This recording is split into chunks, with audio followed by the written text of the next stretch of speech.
1000 கோடியெல்லாம் code தொடவே தொடாது, 600 கோடியை தொடுறதே ஒரு பிரச்சனை அப்படிங்கிற மாதிரி கேள்வி இப்போ வந்திருக்கேன். படம் ரிலீஸ் ஆன அடுத்த நாள் அப்படி தலைகளாக மாறிடுச்சு. டிக்கெட் விலை சாதாரண சிங்கிள் ஸ்க்ரீன் கிராமங்களில் கூட 200-250 ரூபா.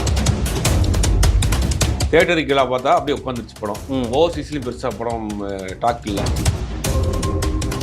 இல்லை அந்த 600 கோடின்னு அவங்க சொல்கிறாங்க, என்ன இருக்குன்னு தெரியல படத்தில். ஒரிஜினலாக ட்ரெயினை வாங்கி தீய வச்சு கொடுத்தனாலே அவ்வளோ கூட வராது.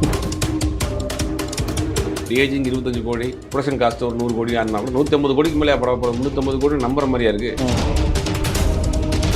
டிஏஜிங் பண்ணுங்க, எம்ஏஜிங் பண்ணுங்க, மேட்ல பண்ணுங்க, இல்ல ரோட்ல பண்ணுங்க, என்ன வேணாலும் பண்ணுங்க. கதை என்ன, நீ என்ன சொல்ல வர்ற? நான் வந்து 2 அப்பா பையன், அப்பாவுக்கு பையனுக்கு சண்டை, அங்கப்பக்கம் காலத்திலே பார்த்தாச்சு.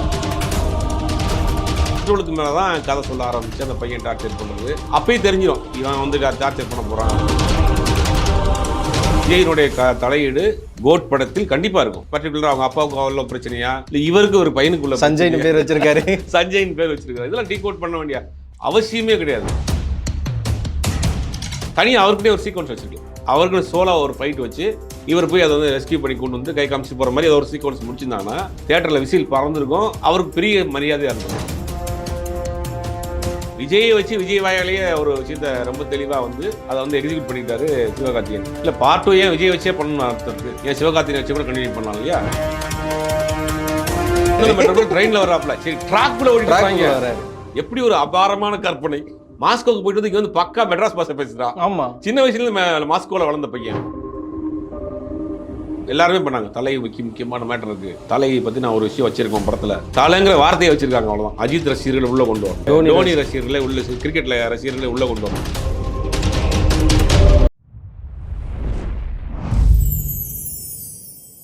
ஜி சினிமா பிரசன்ஸ் இந்த ஸ்பெஷல் எபிசோட்ல ஊடகவியலாளர் திரு சுபேர் அவர்கள் தான் நம்ம கூட இருக்காங்க. வணக்கம். வணக்கம், எப்படி இருக்கீங்க? நல்லா இருக்கேன்.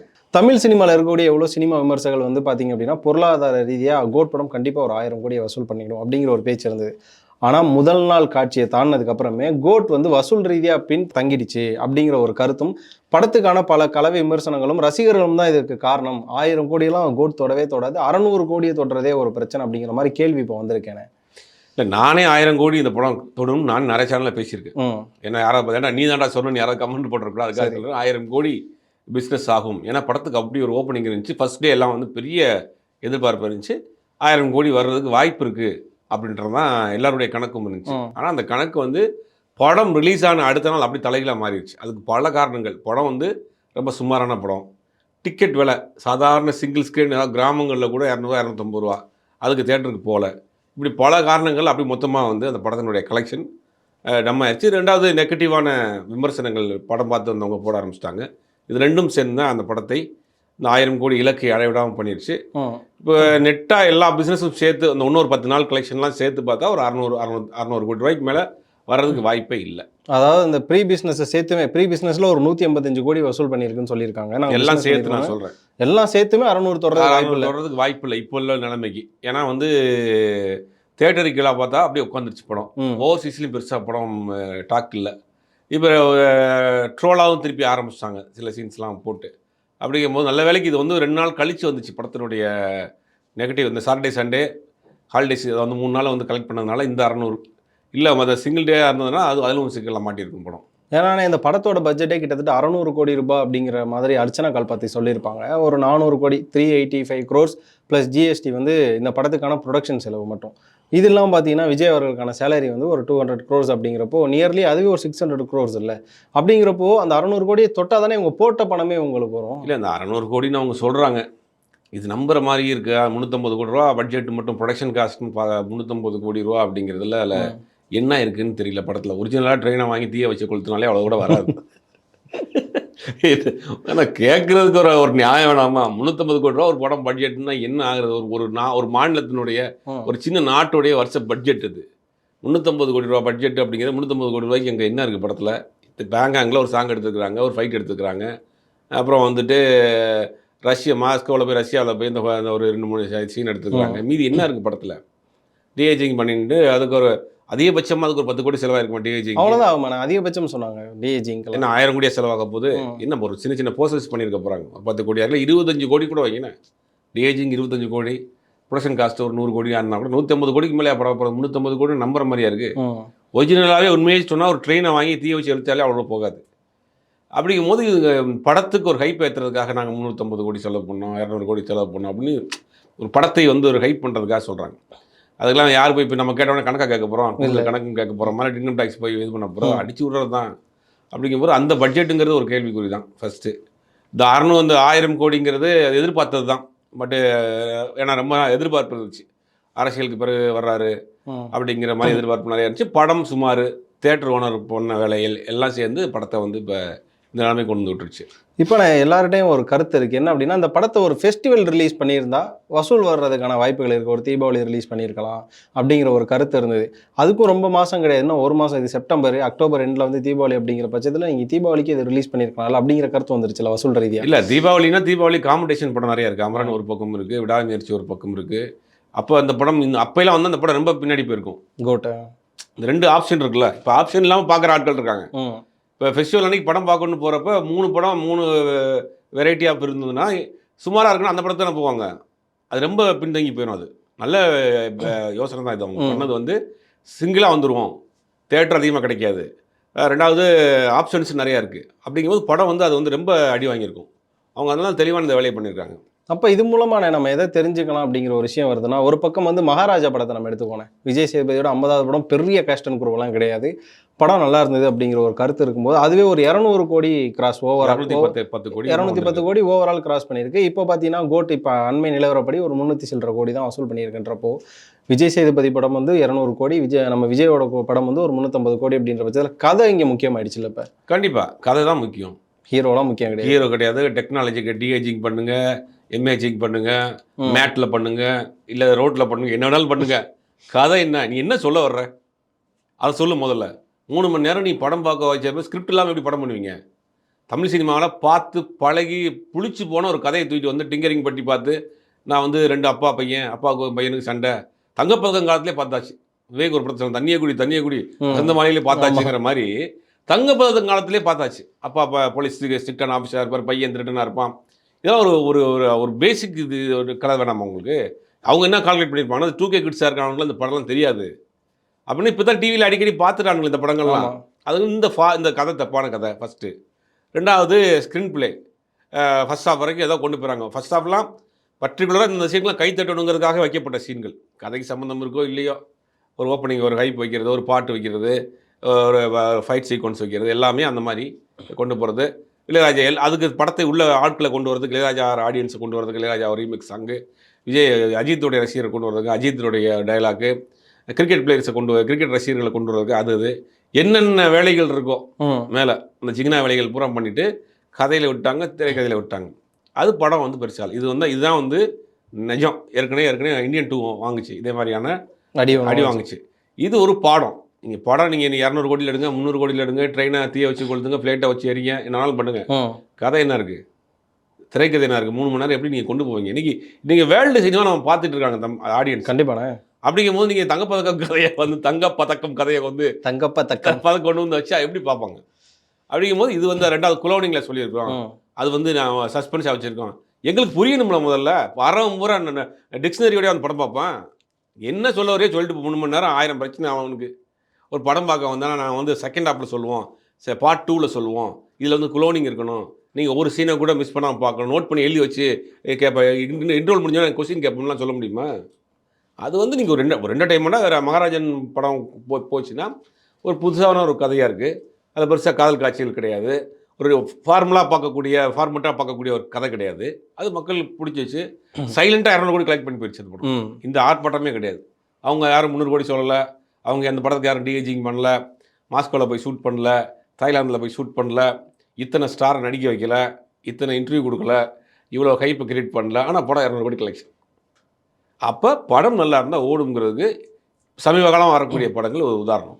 இப்போ நான் இந்த இன்டர்வியூவை வந்து நான் 2 பார்ட்டாக பேச நினச்சேன். ஸோ ஃபஸ்ட்டு என்ன அப்படின்னா, அந்த ப்ரொடக்ஷன், அவங்க பார்க்குற லாஸ், இந்த மாதிரியான ஒரு விஷயமும், 2வது ஃப்ளாஸ் ஆஃப் த ஃபிலிம் அப்படின்னு சொல்லி. ஸோ அதுதான் வந்து தொடர்ந்து நான் ப்ரொடக்ஷன் பற்றியே பேசுகிறேன். இப்போ என்ன அப்படின்னா, ஏஜிஎஸோட நிலை அப்படிங்கிற ஒரு விஷயம் இருக்குது. இப்போ பார்த்தீங்கன்னா லவ் டுடே பண்ணாங்க, தாறுமாறு ஹிட். அவங்க எதிர்பார்க்கவே இல்லை, நம்ம இவ்வளோ வசூல் பண்ணுவோம், அக்ராஸ் 100 crores அப்படிங்கிறத அவங்கள்ட்ட எதிர்பார்க்காத ஒரு கலெக்ஷன் தான். அதுக்கப்புறம் தான் ஏஜிஎஸ்க்கு கொஞ்சம் ஏறுமுகமாக இருந்தது. அடுத்து பார்த்தீங்கன்னா மோகன் ராஜா வச்சு ஒரு படம் எடுக்க போகிறாங்க, அஜித்து கூட பேசுகிறதாலாம் ஒரு விஷயங்கள் போயிட்டு இருக்கு. தனி ஒரு 2 ஏஜிஎஸ் தான் பண்ணுறாங்க. அப்படிங்கிறப்போ பிகில் ஆல்ரெடி அவங்க அடி வாங்கினாங்களா? இது எல்லாருக்குமே நம்ம எல்லாருக்குமே தெரிஞ்ச ஒரு விஷயம் தான். ஏஜிஎஸோட மிகப்பெரிய அடிங்கிறது பிகில்ல. பட் அவங்க வெளியில் சொல்லலாம், அந்த படம் வந்து நாங்கள் வசூல் ரீதியாக ஜெயிச்சிட்டோம் அப்படின்னு சொன்னாலுமே பிகில்ல அவங்களுக்கு லாஸ்ன்றது தெரியும். 2வது முறையாக இந்த படம் வந்து இவங்களுக்கு இப்படி ஒரு இக்கட்டான சூழ்நிலையை பார்த்தீங்கன்னா லாபமாக நட்டமாங்கிற இடத்துக்கு வரல. ஆனால் அந்த ஒரு கிராஸில் போகிறப்போ ஒரு ஃபேன் கேலா ஒரு ஃபேன் மொமெண்டம்லாம் வந்து சினிமாவில் அப்ளை பண்ணால் இதுதான் முடிவுன்றது இருக்கு. இல்லை, அதுதான் முடிவு. 2வது, இந்த மாதிரி ஒரு பெரிய ஸ்டார் காஸ்ட்டை வச்சு படம் பண்ணுறப்போ அவங்க கையில் இருக்கிற 500 கோடி போட மாட்டாங்க. அவருக்கு ஒரு அமௌண்ட் அட்வான்ஸ் கொடுப்பாங்க, டைரக்டருக்கு ஒரு அட்வான்ஸ் கொடுப்பாங்க, ப்ரொடக்ஷன் காஸ்ட் வச்சுருப்பாங்க. படம் பிஸ்னஸ் ஆகும் ஈஸியாக. மணி ஃப்ளோட்டிங், அடுத்தவங்க பணம் நம்மளுக்கு உள்ளே வந்துடும். இப்போ ஓடிடிக்கு போட்டுறாங்க, ஓடிடி ஒரு அமௌண்ட் கொடுப்பான், சேட்டலைட் விற்றவங்க ஒரு அமௌண்ட் கொடுப்பாங்க, சில ஏரியா கமிட் பண்ணுறவங்க ஒரு அமௌண்ட் கொடுக்க ஆரம்பிச்சுருவாங்க. அப்படிங்கும்போது பெரிய ஆர்டிஸ்ட் படத்துக்கு இந்த பணம் உள்ளே வந்துடும். ஒரு மினிமம் பிஸ்னஸ் இருக்குது. அதனால என்ன பண்ணுறாங்கன்னா கதையில் அவங்க பெருசாக கவனம் செலுத்துறதில்ல. ஏற்கனவே லவ் டுடே மாதிரியான படங்கள் எந்த எதிர்பார்ப்பும் இல்லாமல் சின்ன பட்ஜெட்டில் பண்ணி 100 கோடி சம்பாதிச்ச ஆட்கள் தான். அவங்களுக்கு கதை பண்ணவும் தெரியும், கதை தேர்ந்தெடுக்கவும் தெரியும். இந்த மாதிரி பெரிய ஸ்டார் காஸ்ட் கிடைச்ச உடனே அதை வச்சு பண்ணிடுவோம். சேஃப்டியான ஒரு இது ஒரு 1 வருஷத்துக்குள்ளே 6 மாதத்துக்குள்ளே இந்த வேலையை முடிச்சுட்டு ஒரு சின்ன அமௌண்ட் பார்த்துருவோம் தான் பண்ணுறாங்க. அது இந்த மாதிரியான விமர்சனங்கள். பட் அவங்க சைடில் வந்து இவங்க சொல்கிற 300 கோடியும் கிடையாது, அஜித் விஜய்க்கு 200 கோடியும் கிடையாது. ஏதோ அவங்களுக்கு ஒரு சின்ன ஒரு அமௌண்ட் லாபம் இல்லாமல் பண்ண மாட்டாங்க. ஸோ இந்த ஒரு விஷயங்கள்லாம் நம்ம ப்ரொடக்ஷனாக பார்க்கும்போது இப்போ வந்து கோட் படம் ஒரு இக்கட்டான சுச்சுவேஷனில் இருக்குன்னு நமக்கு தெரியும். இப்போ ஃப்ளாஸ் ஆஃப் த ஃபிலிம், அதாவது மிஸ்டேக் ஆஃப் த கோட் படம் எங்கெங்கே மிஸ்டேக் பண்ணிச்சு ஆடியன்ஸை நம்ம போய் பார்க்குறப்போ நம்மளுக்கே ஒரு சில இடங்களில் ஃபோன் எடுத்து யூஸ் பண்ணுற அளவுக்கான ஒரு படமாக மாறி இன்ட்ரோல் வரைக்கும் ஃபோனை கையில் எடுக்க வேண்டிய அவசியம் இல்லாமல் போயிடுச்சு. ஏன்னா அது வந்து பரபரப்பாக போயிடுச்சு. ஒரு பாட்டு, ஒரு ஃபைட்டு, அப்போ இன்ட்ரோல் வரைக்கும் போயிடும்.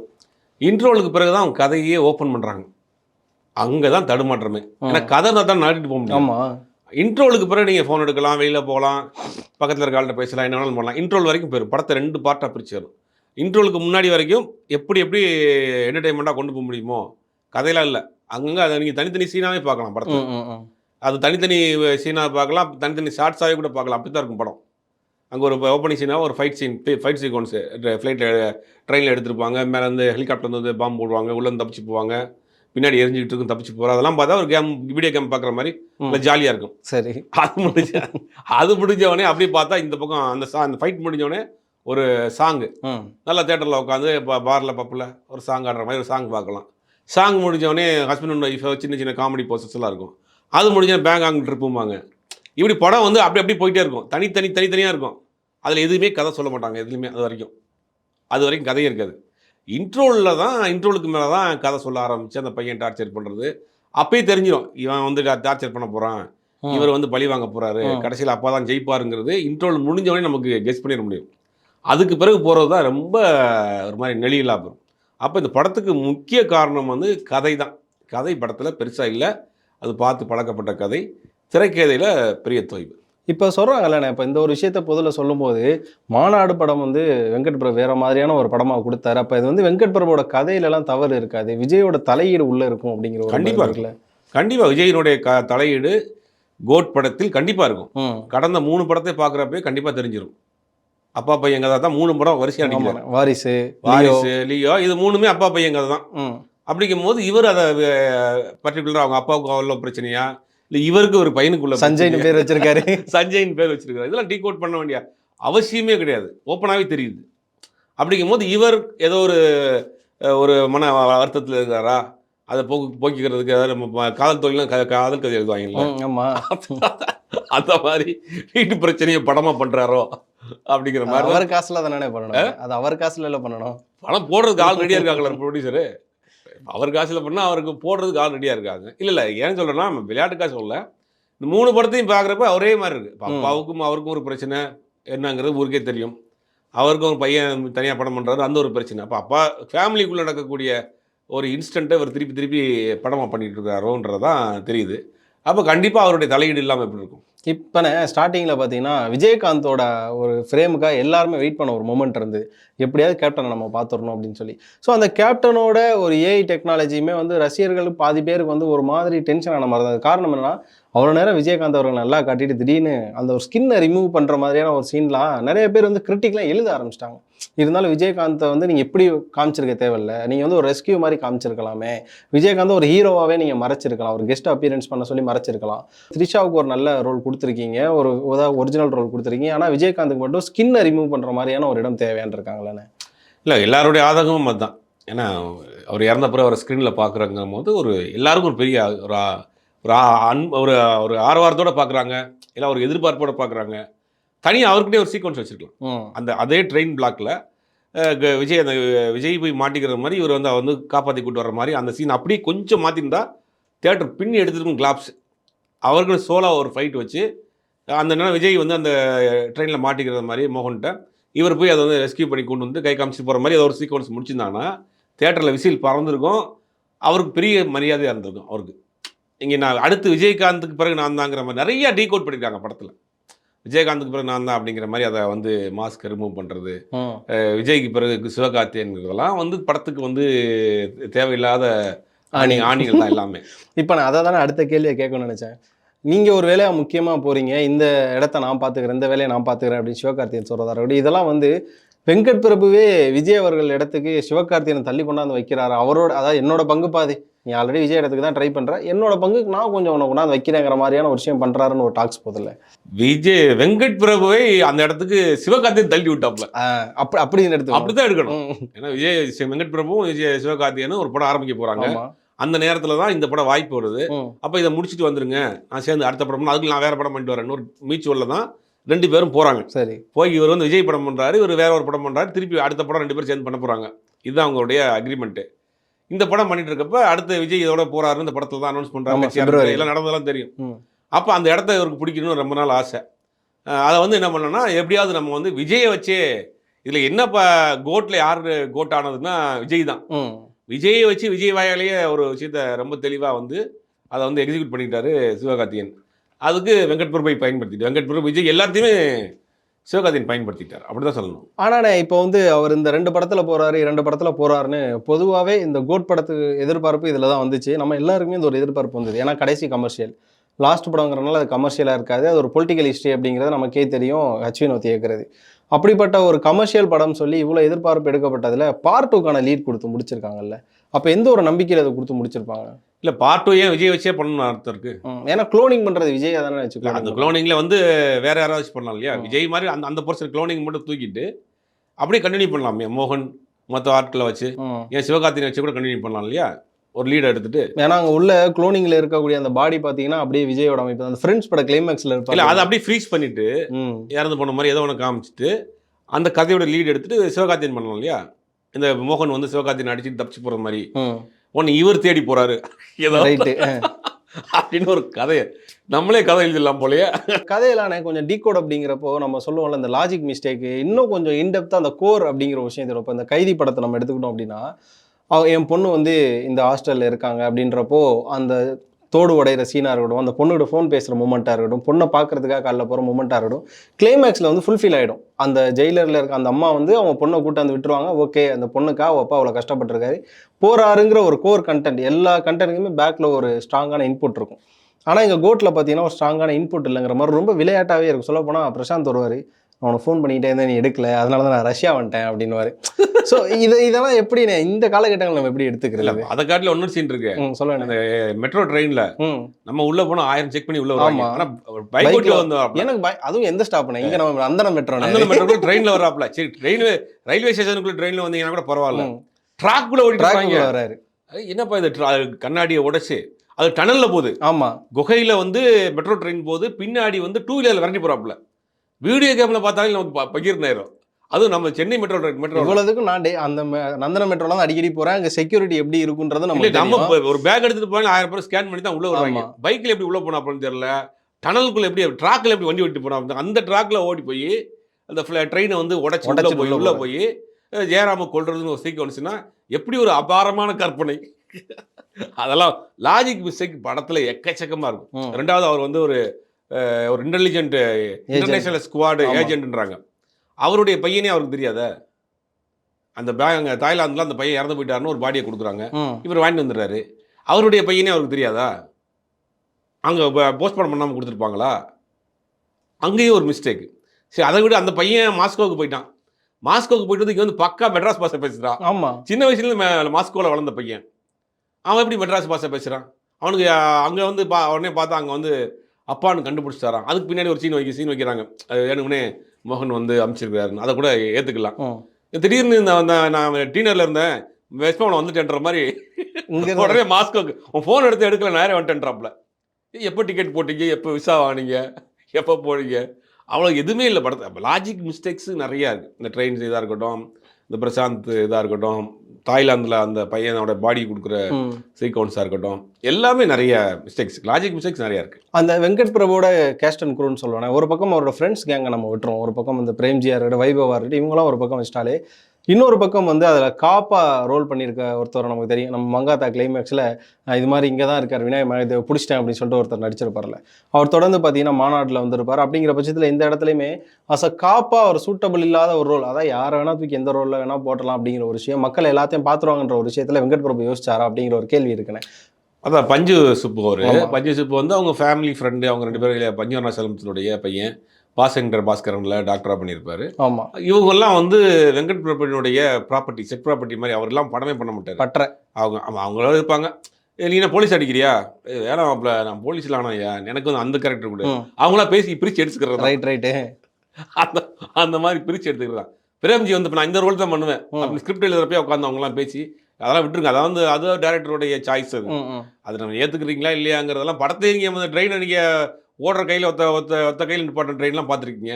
இப்போ ட்ராக்கில் போகிறதெல்லாம் பார்த்தீங்களா, அப்போ சுப்பு பஞ்சும் போலீஸாக இருக்கிறத ஏற்றுக்கணும். சரிண்ணே, அதெல்லாம் லாஜிக்கலாக பார்க்கக்கூடாது. இந்த ஒரு விஷயத்த நீங்கள் சொல்கிறப்போ இந்த கதை இலாக்கால பிரித்து எனக்கு இந்த கேரக்டர்னு எடுத்துக்கிறாங்கல்ல, இப்போ அவங்களாம் இந்த படத்துக்கு சூட் ஆகினாங்களா அப்படிங்கிற ஒரு கேள்வி இருக்குது. ஏன்னா ஒரு பக்கம் சாட்ஸோட ஒரு டீம் தான் இவங்க, அப்படின்றப்போ அதில் அரவிந்த் அப்படிங்கிற ஒரு கேரக்டர் இருப்பார். அவரால் ஹேக் பண்ண முடியாததை வைபவ் ஒரு சிங்கிள் லேப்டாப்பில் ரொம்ப சிம்பிளாக பண்ணிவிடுவாப்புல. அதெல்லாம் பார்க்குறப்போ இந்த ஒரு ஹேக்கிங் இப்போ ஆரம்ப படத்தில் ஆர்யா வந்து ஹேக்கிங் பண்ணுறப்பாப்புல. அப்போ இப்படி தான் ஒரு ஹேக்கர் இருக்கணும் அப்படிங்கிற ஒரு விஷயம் நமக்கு தெரியும். நிறையா கோடிங் அது இதுன்னு பேசுவாங்க. அட்லீஸ்ட் அவங்களுக்கு தெரியலனாலும் அந்த கோடிங்காக இருக்கணும், இந்த கீபோர்டு தட்டுறதே இருக்கணும், அதிலே நம்ம கண்டுபிடிக்க முடியும். எங்கேயுமே கட்டன்னு தட்டினா ஹேக் ஆகிடுமா அப்படிங்கிற கீபோர்டு அது மாதிரியான ஒரு விஷயங்கள்லாம் இந்த இடத்துல வைக்கிறப்ப அஸ் அ டெக்னிக்கலாகவே நீங்கள் ஒரு விஷயத்த இன்பில்டு ரொம்ப பண்ணல.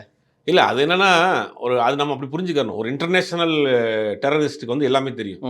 அவன் சர்வசாரம் வந்து சென்னையில் வந்து காந்தி மண்டபத்துக்கிட்ட வாங்குறான் ஃபோன் பண்ணி.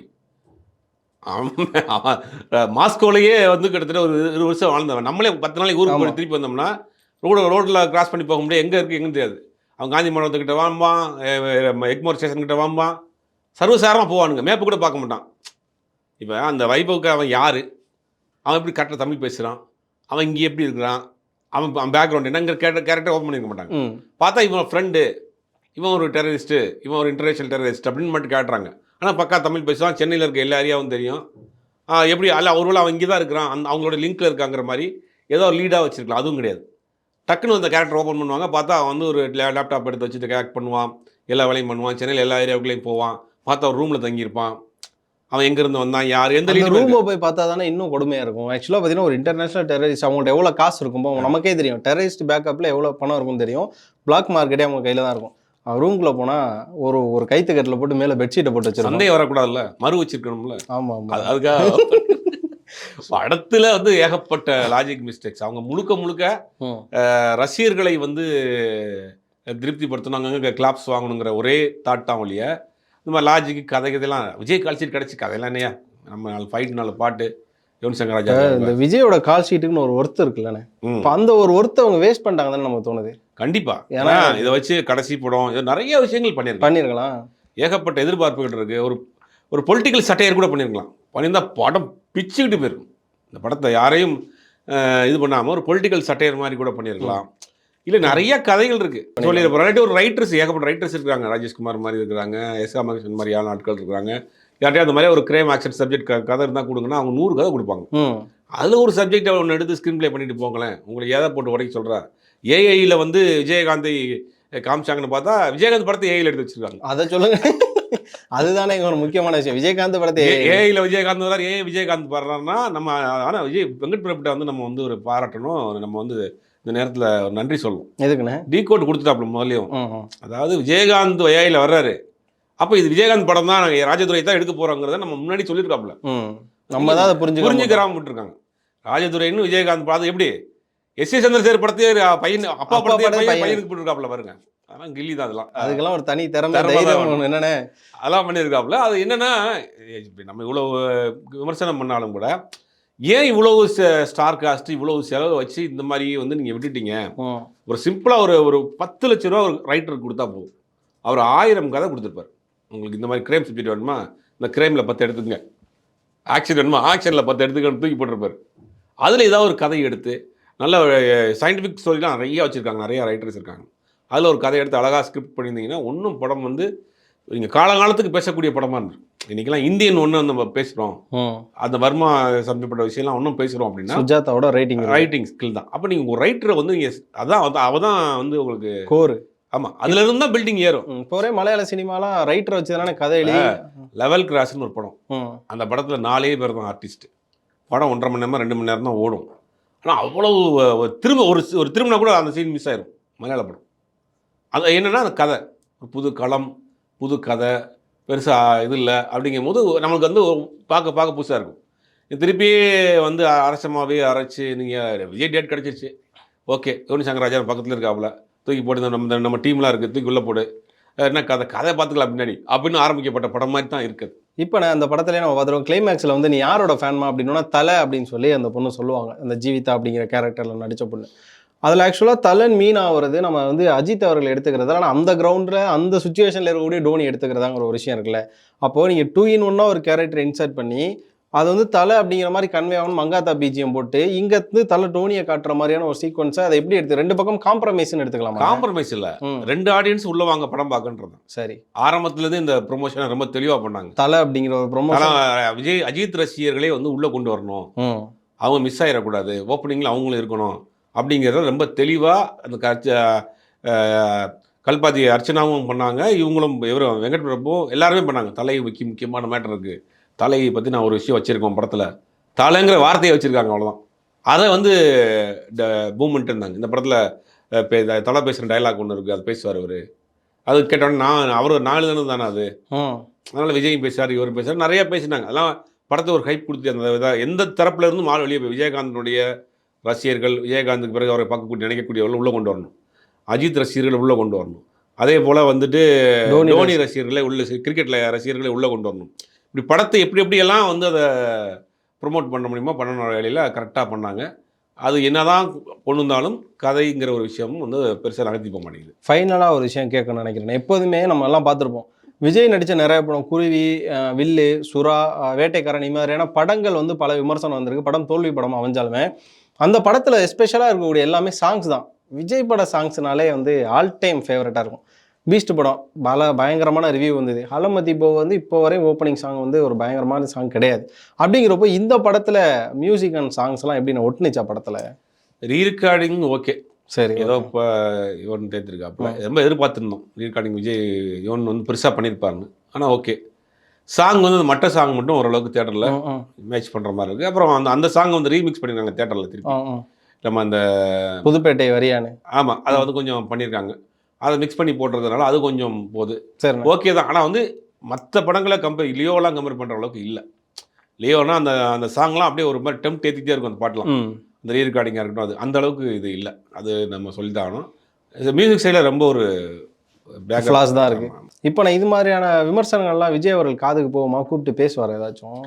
இல்லை, அவர் தான் அடுத்த படம் முடிச்சுட்டு அரசியலுக்கு போகிறார், மாநாட்டில் பிஸியாக இருக்கார். அவர் வந்து சினிமாவே வேணாங்கிற முடிவுக்கு வந்துட்டார்ல, என்னத்தையோ போவோம், அவருக்கு ஒரு படத்தில் நடிச்சுட்டு போவோம், அடுத்தடுத்து இந்த படம் ஓடின அப்புறம் தான் நமக்கு சம்பளம் கூட்டுவாங்க அப்படின்ற மாதிரி ஒரு இருந்தாருன்னா கூப்பிட்டு பேசியிருப்பார். முடிஞ்சிருச்சு, அந்த படம் முடிஞ்சிச்சு, அடுத்த படம் என்னது படமா, ரைட் ஓகே, இதோட முடிச்சுட்டு நம்ம அடுத்த சிஎம் கனவுல இருக்கிற போயிட்டு நீங்கள் அடுத்த படத்தை பேசிட்டு இருந்தால் ஸ்ட்ரைட்டாக சிஎம் தான் அடுத்து. நீ இந்த படத்தில் இனிமேல் ட்ரெயினை உடைக்கிறது, ஃப்ளைட்டை உடைக்கிறதுலாம் கிடையாது, ஸ்ட்ரைட்டாக சிஎம் தான். நேரம் காரில் சரி வச்ச காரில் போகிறோமா, தமிழ்நாட்டை ஒவ்வொரு நாளைக்கு ஒரு திட்டத்தை கொண்டு வர்றோமா, டிவியை தூக்கி போட்டு உடைக்கிறோமா அப்படின்ற மாதிரி அந்த ஃபாஸ்ட்டில் போயிட்டு இருக்காரு. அதனால் இனிமேல் வந்து படம்லாம் வந்து ஒரு பெருசாக வந்து கான்சன்ட்ரேட் பண்ணுறதில்ல. இது மாதிரியான சூழலில் சினிமா போகும்போது தானே இப்போ நமக்கு யார் மேலடோ கொஞ்சம் பயம் வருதுன்னா, இப்போ அட்லி இது மாதிரி கதையே இல்லைனாலும் மேக்கிங்கில் கொடுத்து ஒரு விஷயத்த கொடுப்பாங்கல்ல, கதை இன்டெப்த்தாக எடுத்து பார்த்தா கதையே இருக்காது. பிகில்லாம் வந்து சக்தி இண்டியா அப்படியே நமக்கு தெரியும், மெர்சல் எடுத்த அபூர்வ சகோதரர்கள், ராஜாராணியா, மௌனரம் அப்படியே போயிடணும். அப்படிங்கிற மாதிரி நிறையா படத்தை நம்ம டீகோட் பண்ணி பழைய படங்களோட கதையை கண்டுபிடிச்சிடும்ன்ற பட்சத்தில் இனிமேல் கதை இருந்தால் தான் படம் ஓடும் அப்படிங்கிறதுக்கு இந்த படம் ஒரு மிகப்பெரிய உதாரணமாக இருக்குமாண்ணே? கண்டிப்பாக இந்த படம் இல்லை, எந்த படமே உதாரணம். இந்தியன் 2 அதான், இந்த பார்ட் 2 எடுக்கிறது, பழைய கதையை திருப்பி எடுக்கிறதெல்லாம் வந்து இனிமேல் வேலைக்கு ஆகாதுங்கிறதுக்கு இந்த மாதிரி படங்கள் சமீபத்தில் உதாரணம். இது வந்து விஜய் மட்டும் நடிக்காமல் இருந்தால் இந்த படம் என்ன ஆயிருக்கும்? கண்டிப்பாக விஜயை மட்டும் தூக்கிட்டு அந்த படத்தில் வேற ஒரு ஹீரோவை போட்டு இந்த பிரசாந்த் ஹீரோவை போட்டு என்ன ஆயிருக்கும்? திருப்பி ரீஎன்ட்ரி விஜய் பிரசாந்தை போட்டு சொல்லியிருப்பாங்க. அதனால வந்து கதை தான். நீங்கள் வந்து ஜமான்னு ஒரு படம் வந்துச்சு, யாருமே கிடையாது. அந்த படம் பெருசாக பேசப்பட்டுச்சு, ஓரளவு கலெக்ஷன் பண்ணிச்சு. லாஸ்ட் அந்த குட் நைட்டாக இருக்கட்டும், டாடாவாக இருக்கட்டும், இந்த மகாராஜாவாக இருக்கட்டும், எல்லா படம் கதை உள்ள படம் தான் ஓடி இருக்கு. நீங்கள் ஆடியன்ஸை ஜிகினா வேலை காமிச்சு இனிமேல் ஏமாற்ற முடியாது. பிரம்மாண்டத்தை காட்டுறேன், டிஐஜி காட்டுறேன், ஏஐயில் காட்டுறேன், டிஐ மேட்டில் காட்டுறேன், அந்த மாதிரி அதெல்லாம் எதுவுமே அதெல்லாம் எனக்கு தேவையில்லை. நீ என்ன படம் பார்க்க அதெல்லாம் வந்து நான் வந்து இதில் பார்த்துக்கிறேனே, வீடியோ கேம்லேயே பார்த்துட்றேன். கிராஃபிக்ஸில் நானே கிரியேட் பண்ணிக்கிறேன். வீடியோ கேம் நல்ல படமா நான் ஹாலிவுட்டில் பார்த்துக்கிறேன். இல்லை இந்த மாதிரியான ஃபைட் சீக்வன்ஸில் நானே விளையாண்டுக்கிறேன். நானே ஃப்ளைட்டை உடச்சிடுறேன், இருந்துக்கிறேன், நானே விளையாண்டுக்கிறேன். நீ ஸ்க்ரீன்லாம் காட்டாத. நான் எதுக்கு தேட்டருக்கு வர்றேன்? 3 மணி நேரம் எனக்கு படம் சொல்கிறியா? பொழுது போலையா நான் வர்றேன். எனக்கு வந்து சிரிக்க வை, இல்லை எதை என்னை சிந்திக்க விடாமல் பண்ணு, என்னை டைவர்ட் பண்ணாமல் வரைக்கும் வை. அங்கேயும் வந்துக்கிட்டு நான் வீடியோ கேம் விளையாடுறேன், நான் வேணாமல் தான் நான் தேட்டருக்கு வர்றேன். நீ அங்கேயும் வந்து ஃப்ளைட்டை உடச்சா ட்ரெயினை உடச்சிக்கிட்டு இருந்தீங்கன்னா என்ன ஆகுது? அப்போ யதார்த்தத்தை ஒட்டி உள்ள படங்கள், உணர்ச்சிகளை தொடக்கூடிய படங்கள், கதை அம்சம் உள்ள படங்கள் மட்டும்தான் ஓடும். ஆர்டிஸ்ட், இந்த டெக்னாலஜி, ஏஐ, டிஐ எல்லாம் இனிமேல் எந்த காலத்துலையும் வேலைக்கு ஆகாது. நம்ம ஒரு பக்கம் வந்து கோட்டு, வெங்கட் பிரபு, இந்த டீம் இவங்கள பற்றி பேசிகிட்டு இருக்கோம். அஜித் ரசிகர்கள்லாம் கொஞ்சம் திக் மூமெண்ட்டில் இருக்கிறாங்க, விடாமுயற்சி நினச்சி. ஏன் அப்படின்னா அந்த படம் ஆரம்பிக்கப்பட்ட காலமும் தெரியும், இன்னும் அதுக்கு ஷூட்டிங் ப்ராசஸ், போஸ்ட் ஒர்க்லாம் என்ன ஸ்டார்ட்டே ஆகலன்ற பட்சத்தில் படத்தோட கதையும் பழசாயிடும், சுச்சுவேஷனும் பழசாயிடும். ஒரு பக்கம் வேறு விஜய் ஃபேன்ஸ் அதிகமாக நம்ம ட்ரோல் பண்ணிட்டோம். நம்ம படம் வரும்போது வந்து இவங்க வேற காத்திருப்பானுங்க, ஃபுல் டைம் வேலையாக காத்திருப்பானுங்களே அப்படிங்கிற ஒரு பயம் இருக்குது. விடாமுயற்சி இதோட இம்பாக்டாக வருமானே நிறைய மாற்றங்கள்? இல்லை, விடாமுயற்சி கதை பல பேருக்கு தெரிஞ்சு போச்சு. ரைட்டு. அது வந்து ஒரு பிரேக் டவுன், ஒரு இங்கிலீஷ் படம், அதை வந்து நம்மளே நிறைய படத்தில் பேசியிருக்கோம். கதை என்னங்கிறது ஏறக்குறைய அதான் கதை தான். பட் அது மேக்கிங்னு ஒன்று இருக்குல்ல. ஆமாம். மகிழ் திருமேனி மேல் ஒரு நம்பிக்கை இருக்குது. அவர் ஏதாவது ஒரு விஷயங்களில் மேக் பண்ணியிருப்பார். அஜித் சைட்லேருந்து பெருசாக இன்டர்ஃபியர் ஆக மாட்டார் எப்போ எந்த படத்துலையுமே. அதனால் ஒரு சின்ன ஒரு நம்பிக்கை, ஆறுதல் இருக்குது, தப்பு பண்ணியிருக்க மாட்டாங்க அப்படின்னு. மற்றபடி சாங்கு வரல, மற்றபடி எதுவுமே ஒன்றும் வரல. ஆமாம், அதெல்லாம் வந்த பிறகு தான் அதுக்குள்ள விஷயங்கள் நம்ம பேசணும். ஓகேண்ணே, காத்திருந்து பார்ப்போம் என்ன நடக்குதுன்னு அப்படின்னு. வழக்கம் போல் தளபதி 2 பேரில் யார் சினிமா காப்பாற்றுறாங்கன்னு பார்ப்போம். ரொம்ப நன்றி.